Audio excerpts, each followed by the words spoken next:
السلام عليكم ورحمة الله وبركاته. بسم الله والحمد لله والصلاة والسلام على رسول الله وعلى آله وأصحابه الفائزين برضا الله أما بعد. ഒന്നാം റക്അത്തിൽ ഒരു സൂറത്ത് പാരായണം ചെയ്തു. ഇനി രണ്ടാം റക്അത്തിൽ തർത്തീബ് അനുസരിച്ച് പാരായണം ചെയ്യുകയാണെങ്കിൽ ഒന്നാമത്തേതിനേക്കാൾ ദീർഘമായ സൂറത്താണ് പാരായണം ചെയ്യാനുള്ളത്. ഇങ്ങനെ വരുമ്പോൾ തർത്തീബിനെ പരിഗണിക്കുകയാണോ വേണ്ടത്, അതല്ല തർത്തീബിനെ നിരാകരിച്ചുകൊണ്ട് ഒന്നാം റക്അത്തിലെ സൂറത്ത് ദീർഘിപ്പിക്കുക എന്ന സുന്നത്തിനെയാണോ പരിഗണിക്കേണ്ടത്? ഉദാഹരണത്തിന് പറഞ്ഞാൽ, ഒന്നാം റക്അത്തിൽ ഖുൽ ഹുവല്ലാഹു അഹദ് എന്ന സൂറത്താണ് ഓതിയത്. തർത്തീബ് പരിഗണിച്ചുകൊണ്ട് രണ്ടാം റക്അത്തിൽ ഖുൽ അഊദു ബിറബ്ബിൽ ഫലഖ് ഓതണം. അങ്ങനെയാണോ ഓതേണ്ടത്? അതല്ല, ഖുൽ ഹുവല്ലാഹു അഹദ് എന്നത് ഒന്നാം റക്അത്തിൽ ഓതിയത് കൊണ്ട് ഇനി രണ്ടാം റക്അത്തിൽ അതിനേക്കാൾ ചെറിയ സൂറത്ത് ആകണമല്ലോ, ഒന്നാമത്തെ റക്അത്തിലെ സൂറത്ത് രണ്ടാം റക്അത്തിലെ സൂറത്തിനേക്കാൾ ദീർഘമാകണ്ടേ?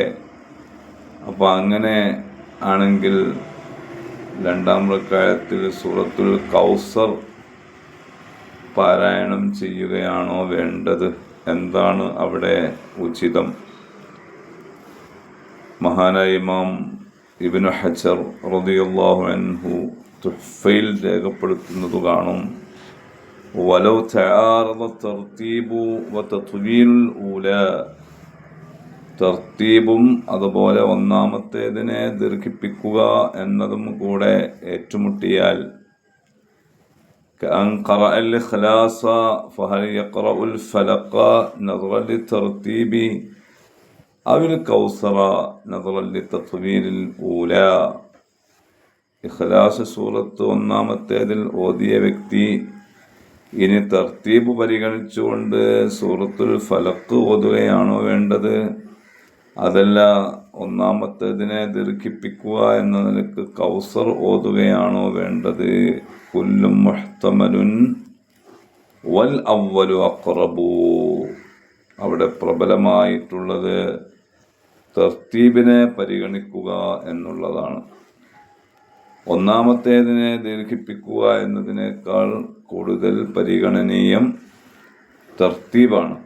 അപ്പോൾ ഒന്നാം റക്അത്തിൽ ഖുൽ ഹുവല്ലാഹു അഹദ് ഓതിയ ആൾ ഇനി രണ്ടാം റക്അത്തിൽ സൂറത്തുൽ ഫലഖ് ഓതുകയാണ് വേണ്ടത്. അതാണ് ഉത്തമം.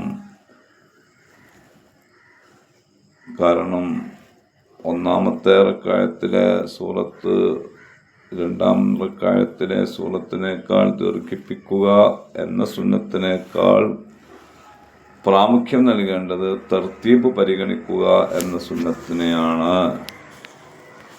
ഈ വക കാര്യങ്ങളെല്ലാം നാം